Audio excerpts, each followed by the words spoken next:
En Venezuela, en el oriente del país, se realizó el primer Congreso Ciudadano Regional.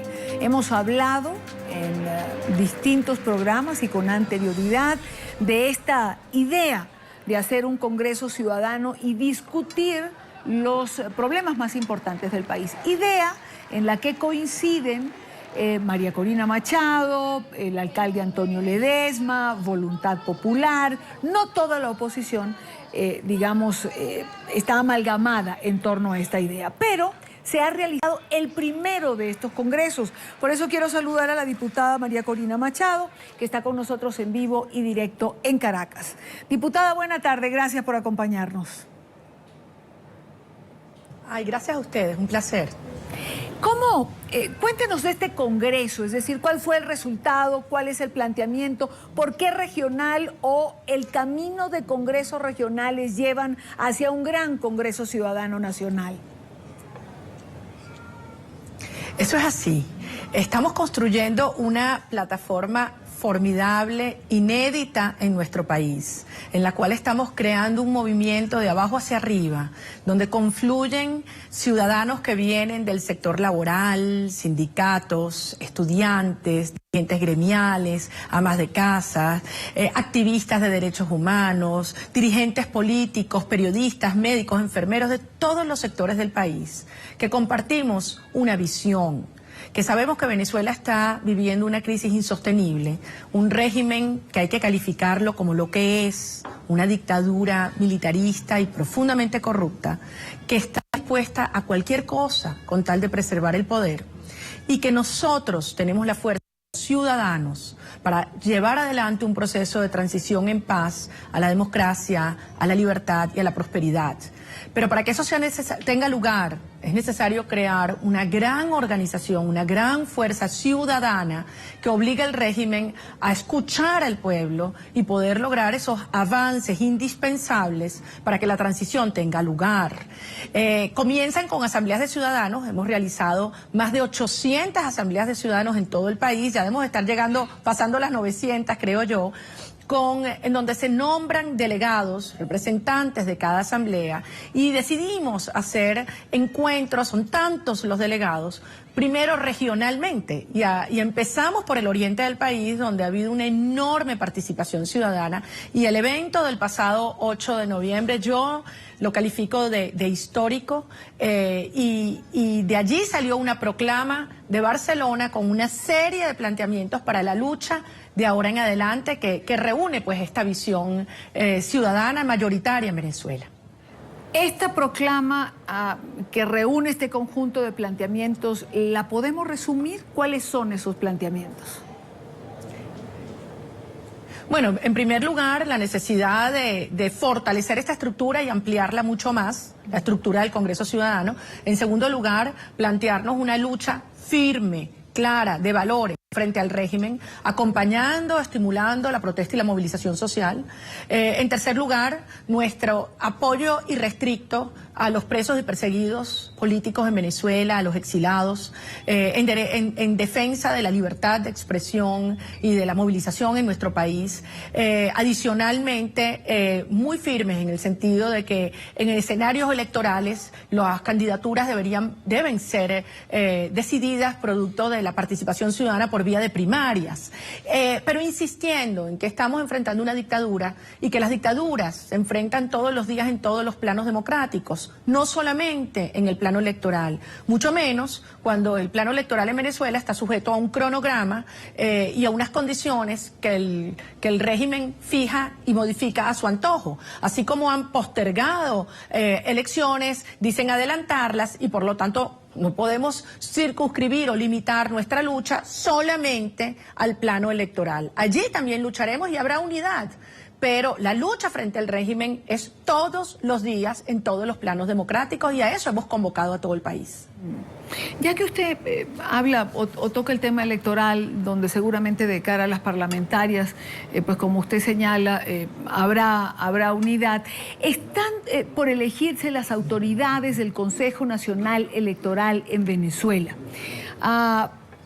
En este momento, la conformación de los 5 rectores del máximo organismo electoral señala que uno de esos rectores, solo uno, hace la balanza.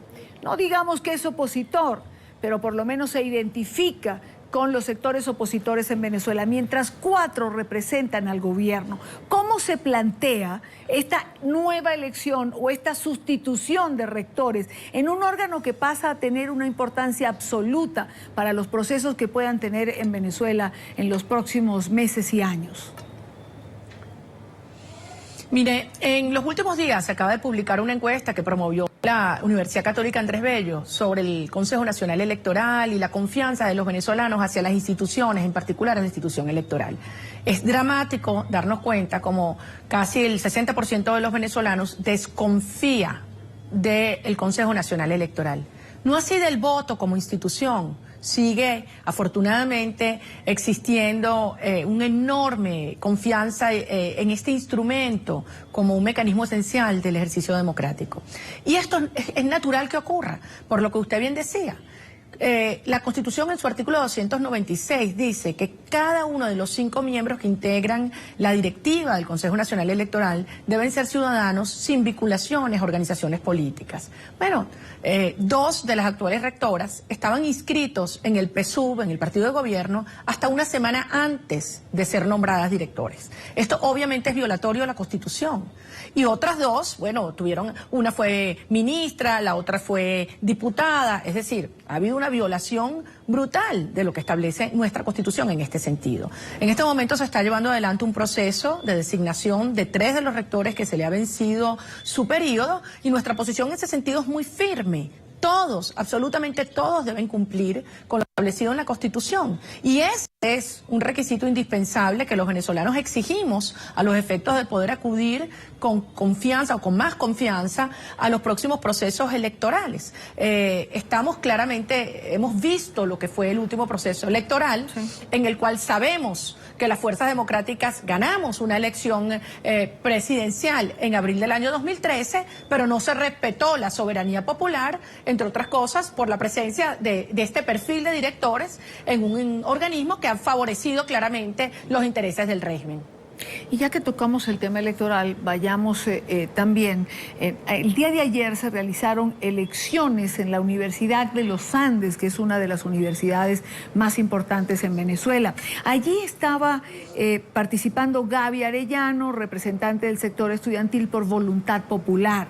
Lo que recogemos y lo que hemos estado leyendo es que ella habría ganado, sin embargo, hay enfrentamientos, no ha podido ser proclamada, se habla de robo de votos. ¿Qué información se maneja en relación a esto? Mire, lo que está ocurriendo en la Universidad de los Andes es gravísimo y demuestra cómo reacciona este régimen cuando se sabe perdido. A altas horas de la noche tuvimos noticias de que tanto en el núcleo de Trujillo como en Fases, en la facultad ya allí en Mérida, hubo actos irregulares, se quemaron actas, cajas con votos, hubo heridos, o sea, una situación terrible en 2 unidades o núcleos donde la información que efectivamente teníamos para ese entonces es que Gaby Arellano estaba siendo favorecida con el voto mayoritario. Gaby ha contado con nuestro respaldo porque es una joven que ha demostrado una valentía, una coherencia, no solamente a la universidad y a los estudiantes, sino para abanderar la lucha por la democracia y la libertad en Venezuela. Este es un régimen que sabe que enfrenta una enorme mayoría que lo adversa, y en el ámbito juvenil, universitario, se hace evidente. Por eso no hacen elecciones. Son elecciones que habían sido postergadas desde hace mucho tiempo, como también postergan las elecciones en los gremios o en los sindicatos, porque el régimen sabe que cuando son limpias, todas las elecciones las pierde. Ahora, por otra parte, y cuando hablamos de estas cosas, uno se pregunta ¿cómo plantearse un diálogo cuando las condiciones no están dadas para ello? ¿Cómo plantearse un diálogo cuando hablamos de estas elecciones universitarias y usted lo señala, cuando el resultado es adverso al oficialismo, no se respetan los resultados? ¿De qué diálogo hablamos entonces? Mira, si hay práctica en la cual este régimen ha sido muy hábil y yo no tengo duda que eso ha sido por el tutelaje cubano ha sido la distorsión total de los términos, de las palabras. Ese quiebre cognitivo que han intentado generar en la sociedad venezolana. El término diálogo es altamente valorado por la población y por cualquiera de nosotros que creemos en la democracia. Es esencial para construir acuerdos, para respetar y contrastar los distintos puntos de vista en democracia. Ahora bien, para que exista un diálogo, desde luego tiene que haber vocación de lograr acuerdos y respeto entre las partes. Los venezolanos ya vivimos lo que ocurrió del 10 de abril en adelante. Se llamó diálogo al pueblo de Venezuela, donde fue una especie de distensión en la cual se aprovechó para arremeter con mucho más fuerza, no solamente contra los estudiantes que protestaban, las madres y los jóvenes, pero para atacar a los sindicatos, a los periodistas. Bueno, en estos meses hasta los tuiteros, como hemos hablado antes, han sido perseguidos y detenidos. Como usted decía, estos actos crueles, brutales, ayer en una elección estudiantil, Leopoldo López tiene un mes que no puede ver a su familia, se lo humillan con un vejamen monstruoso como es lanzarles excrementos dentro de su celda, y se cierran medios, hay periodistas, hay sindicalistas a esta hora presos en Maturín, sindicalistas de Sidón, que están siendo a su vez torturados física y psicológicamente, y entonces nos hablan de que quieren establecer un diálogo. Miren, el diálogo tiene base y tiene lugar hoy en día en el pueblo y debería tener lugar en la Asamblea Nacional. Y la única forma de demostrar, o la primera forma de demostrar de que hay voluntad de un diálogo, es que se designe un Consejo Nacional Electoral que cumpla lo que establece la Constitución venezolana, en la cual sean todos hombres y mujeres que verdaderamente sean independientes y que no respondan los intereses de una parcialidad política. Hace unos minutos la jueza Barreiros, que es la jueza que lleva el caso de Leopoldo López, negó la liberación que había sido solicitado por el grupo de trabajo de la ONU de detenciones arbitrarias. La pregunta es, antes de ir con el abogado que tenemos parte de la resolución, antes de irme con el doctor Gutiérrez para escuchar lo que dijo y quisiera su comentario, diputada, me gustaría preguntarle, ¿realmente alguien pensaba que la juez iba a atender este llamado que hacía este grupo de trabajo de la ONU? Bueno, los precedentes obviamente son adversos y además, como mujer, debo decirte que es sumamente doloroso ver cómo este régimen ha ido colocando en posiciones de verdugo a mujeres. En el Tribunal Supremo de Justicia, en la Fiscalía, las decisiones más crueles han utilizado la figura de una mujer para destruir familias y para pretender acallar las voces libertarias y el espíritu libertario del pueblo de Venezuela. A Leopoldo, a los alcaldes, a los estudiantes, los vamos a liberar los venezolanos.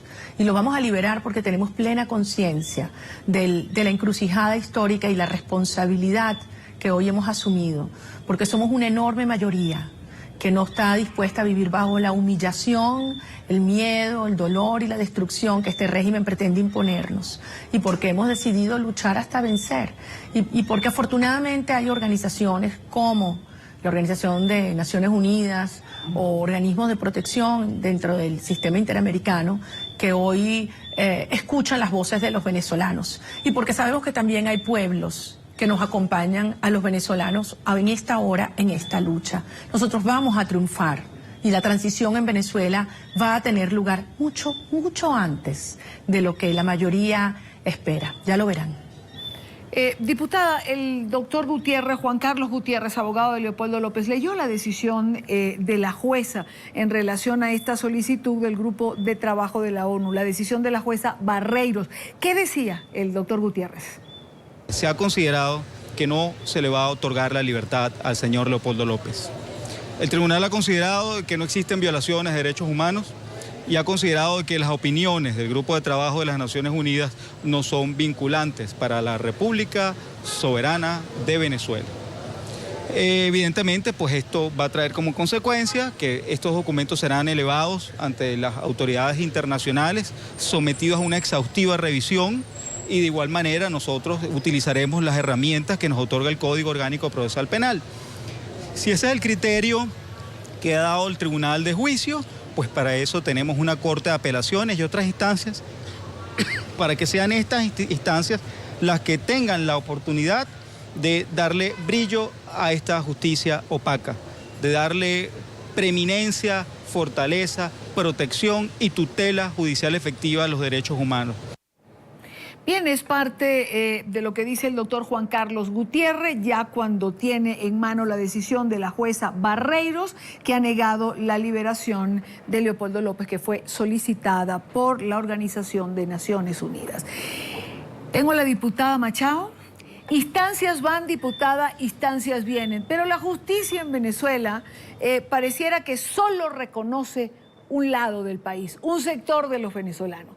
Para la justicia en Venezuela, el lado opositor, el que disienta, el que combata, el que vaya contra el gobierno o sus planteamientos, simplemente no existe. Para él no hay justicia. Bueno, no solamente para quienes hemos adversado este régimen desde el primer día, no existe para ningún ciudadano. No hay una sola sentencia de la sala política administrativa, de la sala constitucional, de la sala electoral, que favorezca los intereses de un particular frente a este régimen. La justicia en Venezuela solo se utiliza para favorecer a quienes están en el poder, usufructuando y llenando sus bolsillos de cantidades enormes de recursos que deberían estar invirtiéndose en el bienestar y en el desarrollo de nuestro país. Ahora, no nos equivoquemos, no nos equivoquemos. Una decisión como la que acabamos de ver hoy no es una señal de un régimen estable y fuerte, todo lo contrario. Este régimen está en su punto de mayor debilidad, no solamente porque ha perdido todo el apoyo que heredaron y hoy está en su nivel de mayor desprestigio y mayor rechazo, sino es que también internamente la corrupción hace que las estructuras se desmoronen. La ingobernabilidad en Venezuela es total y por eso arremeten con decisiones de esta naturaleza. Esto no nos debilita ni a nosotros y desde luego no lo hará con la moral de Leopoldo López. Esto nos da más razones para luchar y ponen en evidencia frente al mundo entero y frente a algunos que han querido darnos la espalda en esta hora, cuál es la verdadera naturaleza de este régimen. Y es por eso que esto tiene que ser un llamado a la conciencia de todos, en particular aquellos gobiernos demócratas de América Latina, que en esta hora necesitamos que con firmeza y claridad llamen las cosas por su nombre. En Venezuela hay una dictadura militarista que ha demostrado además estar dispuesta a reprimir y violar los derechos humanos de manera masiva y sistemática, como la Organización de Naciones Unidas así lo ha evidenciado en estos últimos días. Quiero darle las gracias a la diputada venezolana María Corina Machado por estar con nosotros en vivo y directo en Caracas, Venezuela. Buena tarde para usted. Gracias a ustedes.